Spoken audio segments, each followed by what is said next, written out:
Here we are in sunny Ohio. So it finally looks like winter here. It's beginning to look a lot like Christmas.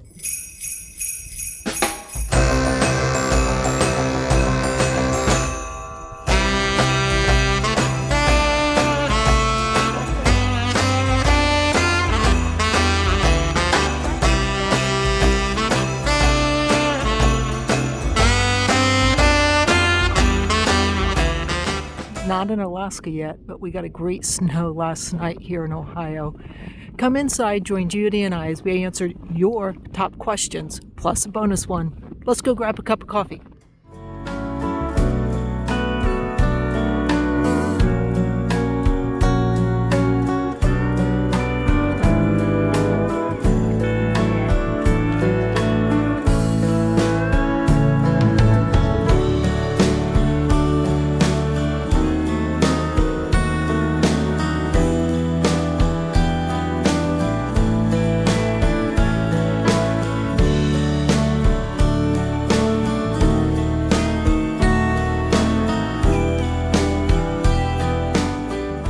Hi, sorry you haven't heard from us in a while. We actually have been preparing to go to Alaska, and we thought we would chat with you over a cup of hot tea.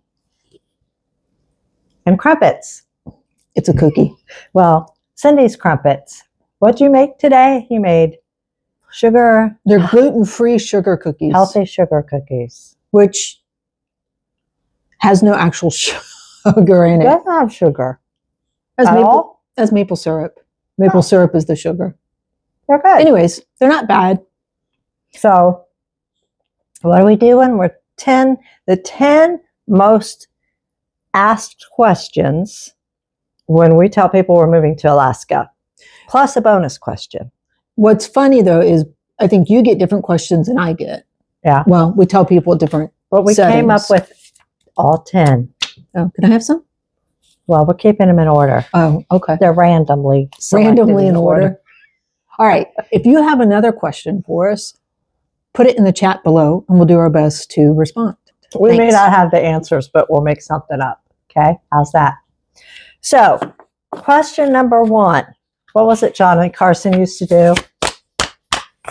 You put it like right here. I don't remember. I'm not that old. So, how will you handle the cold? Easy answer. Stay inside.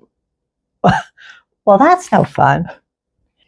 So, what's the secret to staying warm in Alaska? Having the right gear, layers, make sure that inner layer wicks away sweat. And don't try to be a hero, right? People are like, oh, I'm going to go do all these things. And sometimes if it's too cold, either it needs to wait, or if it can't wait, you go out in short periods of time, come in, warm up. Oh, and have multiple sources of heat. Absolutely. So first of all, we're going to bundle up. We're going to layer up like we did this morning. We went out. It was 14 below wind chill factor here in Ohio this morning. So put on the base layer. Then I put on a fleece layer. Then I put on a vest that was down. And then I put my coat on. But it turns out I was a little bit too hot. I had too much on. And then I had fleece lined yoga pants with snow pants. I was afraid I was going to be cold. I know. And a hat, and I had a gaiter, and I had 2 pairs of gloves, and I had really thick socks and my boots. So that's why I was hot No wonder you were hot. when I was out there. I was had sweating. a t-shirt, a sweatshirt, and a flannel jacket on the upper. That's I had it? yeah. I had leggings, sweats, and then thin, like snow pants, because I didn't want to get wet. Had my Sorels on. I had really thick socks on, and a hat and some gloves, just one pair. So then you said something about multiple sources of heat. Yeah. So in the house, we're going to have the wood stove, which is going to be our main source of heat.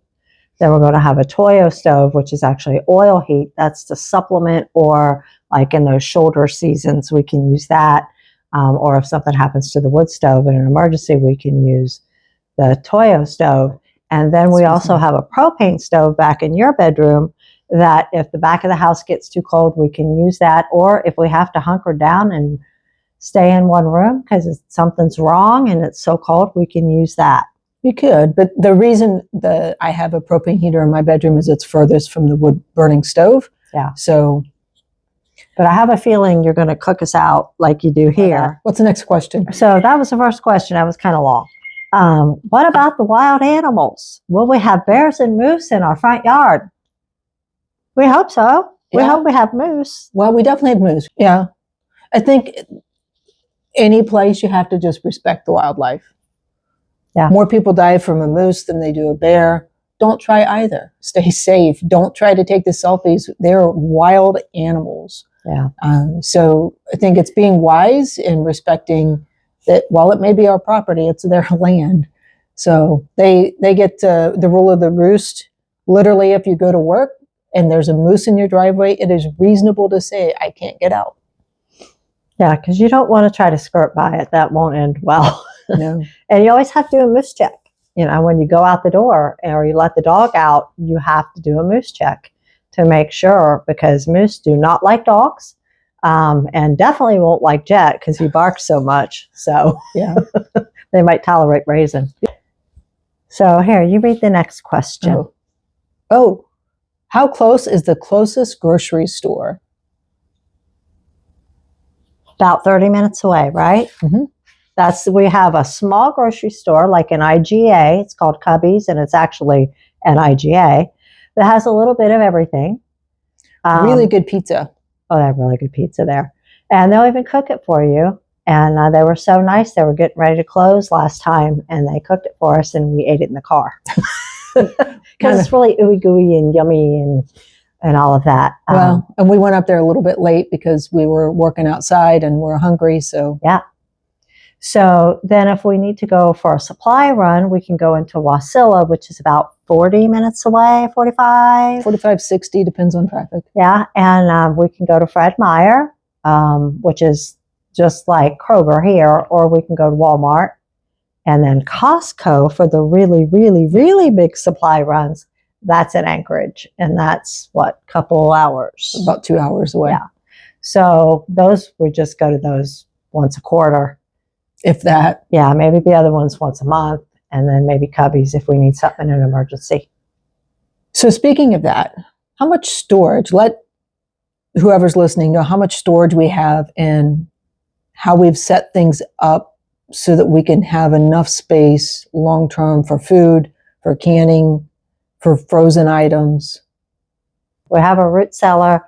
We have lots of cupboard space in the Arctic entry and in the kitchen and in the island. And that way we also have the extra cabin. Yeah. You know, for stuff like that.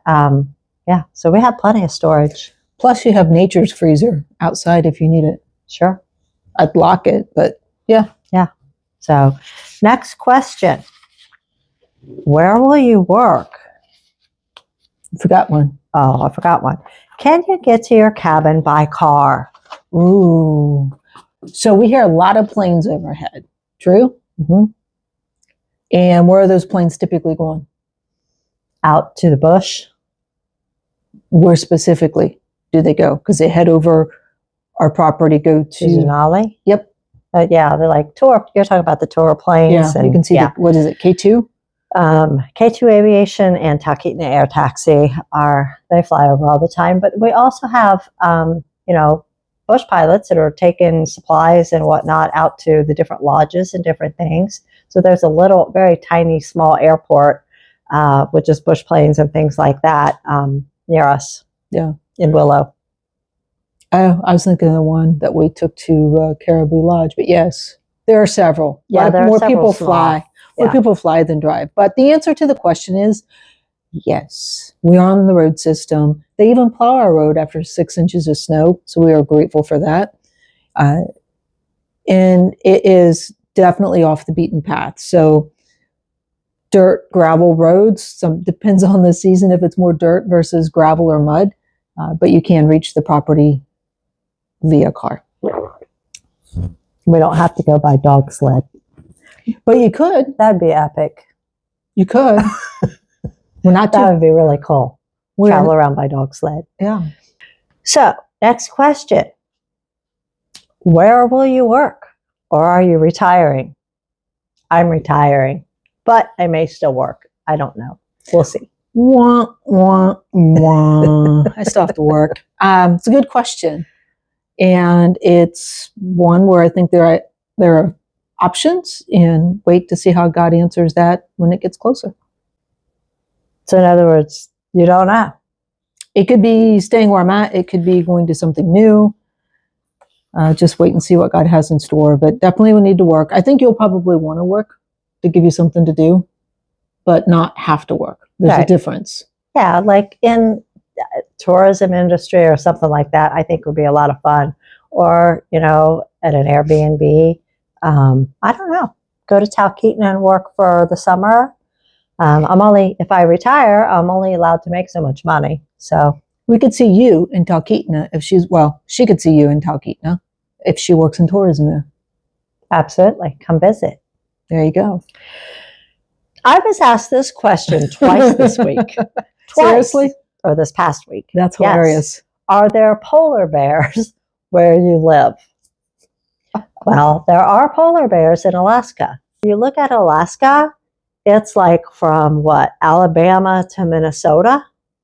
So the climate and it's a huge difference. So it's not as warm as Alabama, but like southeastern Alaska is very coastal and it doesn't get super cold in the wintertime. But then the Arctic region, way, way, way, way up north in Alaska, that's where the polar bears are. Yeah. You know what my answer to that is? No. Couple hours flight from a polar bear. Yeah. Because you have to fly several hours north. I really don't want to see a polar bear other than the ones in the zoo, and I'm good with that. Not even in Churchill?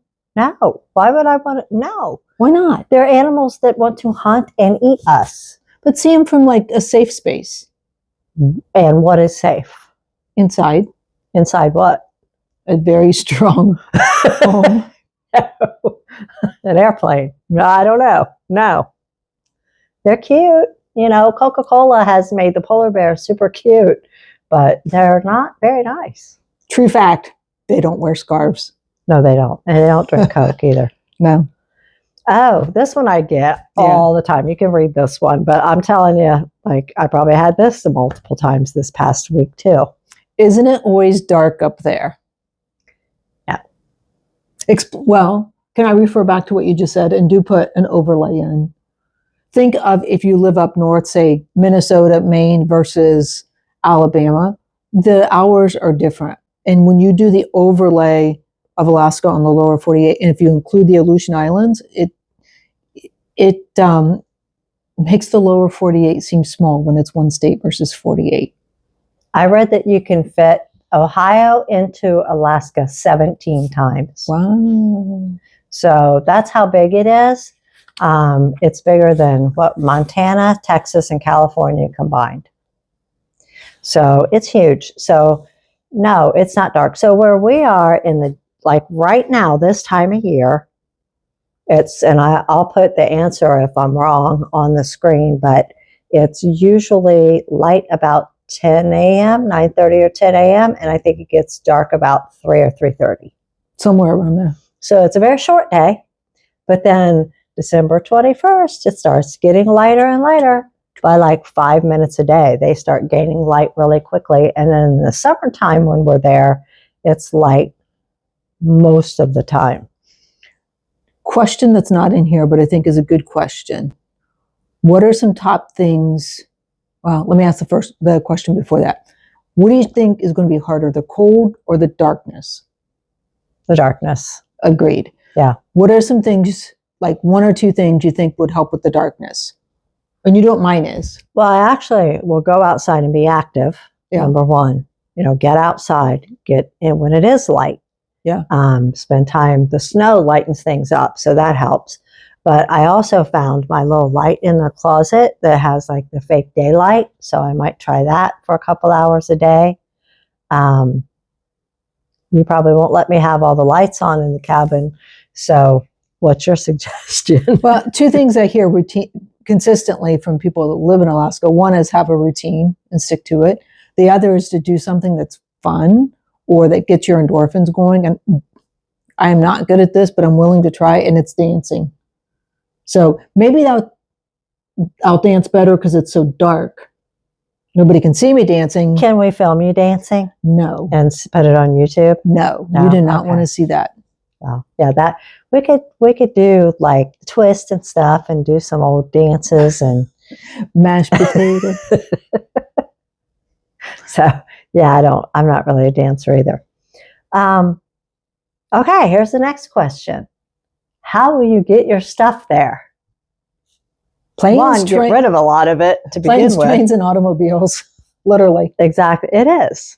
Yeah, planes, trains, and automobiles, just about. And a ferry. Yeah. It's going by ferry. Okay. Yeah. So, number one, we have downsized tremendously. So we're only taking the bare minimum items along with us. And by with us, I mean we're shipping them up ahead of time. So we're doing U-Pods. And we're getting 3 U-Pods. And we may use 3, we may only use 2, but we'll see how much stuff we have. And we send them up, we ship them, and they put them on a cargo ship, and then we pick them up there. Or actually, they deliver them right to our door. Because we're on the road system. Since we're on the road system. If we're not on the road system, that would be a different story. But you can your choice is to either pick them up or you can have them delivered right to your door and just unload them and they'll pick them back up. There we go. And then I'll have my truck shipped up. The company I'm shipping it through allows up to 250 pounds of things inside of it. So I'll probably put all the tools and whatnot inside, secure those down to the ground. And then that way, tools get dirty and whatnot. You don't get the rest of your stuff dirty. And they pack oddly, right? So your shovels and rakes and saws and all the things, if you will, they don't pack nicely and go into something without wasting a lot of space. So I think putting those in the truck makes sense. Yeah, that does. So then how are we going to get up there? Fly, baby. Up. Door to door, Exactly. 10 hours. So that Lord probably willing. brings us to our next question. We didn't ask that question. Where is it? That is the next question. Oh, I'm sorry. Okay. Next question. What about the dogs?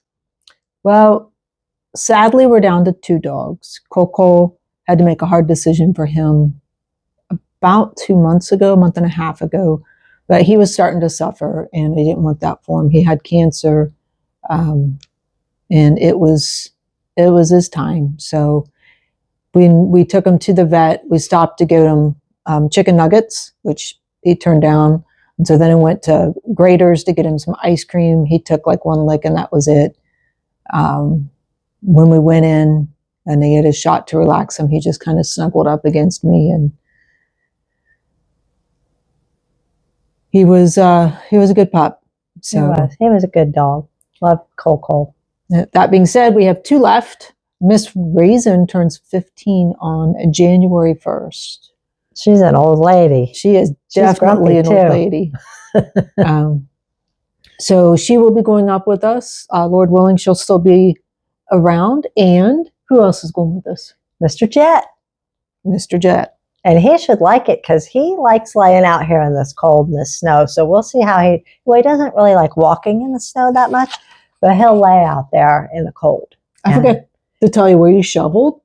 He like went to the side and just like laid down into it earlier today and was eating the snow. Well, good. I think he'll like it. He'll fit into Alaska just fine. Yeah. He's a little bit of a prince. So we'll have to kind of toughen him up a little bit. He's a little bit older too. He's 10. Yeah. Is that right? Yeah. So he's not grumpy yet though. So we all get a little grumpy as we get older. Amen to that. I'm grumpy right now because I'm battling sciatica pain, which is why I'm kind of sitting a little funny. So She is. She's hurting. like week 7 or 8 or whatever it is. Yeah. Hopefully it'll get better soon. So why Alaska? People ask that question when I talk about retirement.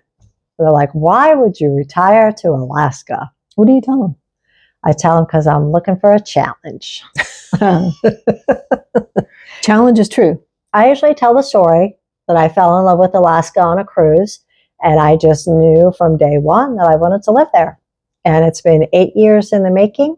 It's been a lot of prayer, a lot of planning, but we're only a month away, or a month away. Yeah, that'd be great, wouldn't it? We're only 5 months away. Only 5 months. I remember when we could say we were 5 years away. We're on a 5-year plan. Remember that? We said that? That was back in 2020. Yeah, and then here we are. Even after that. Yeah. So I used to say it was an easy place to feel small. I would say now it's an easy place to see how big God is. The other thing I really like about Alaska is the people and community. Of course, you can go and get away and not have to deal with anyone. That I don't think that's either one of our hearts. It's very much the opposite. It's the community. It's helping one another out. It's getting back to the basics and focusing on those things that are actually important. Question for you. What are some things you would recommend we start learning now so that we're prepared when we get there? So we know how to can, we know how to make food, we know how to make our own bread. Pasta shouldn't be easy, just haven't made the time to actually go do it. We know how to shoot. We know how to chop wood. Don't know how to flay a fish. Know how to make a fire. Know how to make a fire. Not big on hunting yet, but I would say I would be willing to go help someone to learn from them and be free labor to pack stuff out, because that's a chore in and of itself, I got to imagine. So what about you? What do you think we should start learning now? The other thing we've been working on is stretching, getting strong. For me, definitely stretching, because I don't like it. It's boring. So doing that now, especially with the pain in the rear that I have. Well, we're trying to get healthy and to be strong, and specifically me, because I realized after I had knee surgery, just even before the surgery, just how weak my body was. And so the muscle tone that I was lacking. And so we're working on that, and we're trying to be healthy and mentally, physically, spiritually, emotionally, all of it. Yeah. And you have done a good job. We joked about the cookies. Yes, there are less there. But we've both gotten off of sugar. You have more of a sugar addiction than what I did. Mm-hmm. You have more energy and less achiness, or at least you don't complain about achiness. Yeah, I feel like a different person since I got off sugar. I don't have the inflammation and the joint stiffness and achiness that I had before. And I have a lot more energy now. I didn't even take a nap today. Me neither. Day's not over. So, hey, you know what to do. If you want to follow and see how this actually plays out, because while we may have our own plans, don't know what's going to happen, click on subscribe, like this, leave us a comment of what we should be learning, how we can prepare, or if you just think we've lost our minds, that's okay too. But we're definitely up for an adventure. And thanks for watching us learn Alaska. Oh, we had a bonus question. But wait, there's more. What's the bonus question? So people always ask, what part of Alaska are we moving to? We are moving to what's called the Matsu Valley, which is called the Matanuska-Susitna Valley. I answered a little bit different. What? My first question is, how familiar are you with Alaska? Most people are like, I know where Anchorage is. I'm like, halfway between Denali and Anchorage, which is the Matsu Valley. Right, or 2 hours north of Anchorage. That's what I always tell everyone. Yeah. And they don't even really know where Anchorage is anyway. But and we're all in the south central region. We are this close to the interior. And above that is the interior. We always argue about whether we're in the interior or not. And I used to say we're not. And you would say we are. Correct. Because Denali's really the interior as you start. And the interior is super cold. It's where Fairbanks is. And it gets super cold. And then sometimes in the summer it gets super hot. So they have a lot of fluctuation. Yeah. And it's just kind of crazy weather. And now I say, why'd you move me to the interior? Because I see it's like 20 below up there. But it hasn't been that cold this year. The temps look reasonable right now. Probably in January. So that's our bonus question. Thank you for sticking with us. Thanks for watching. Stick around, see how this plays out. We'll see you on the next video.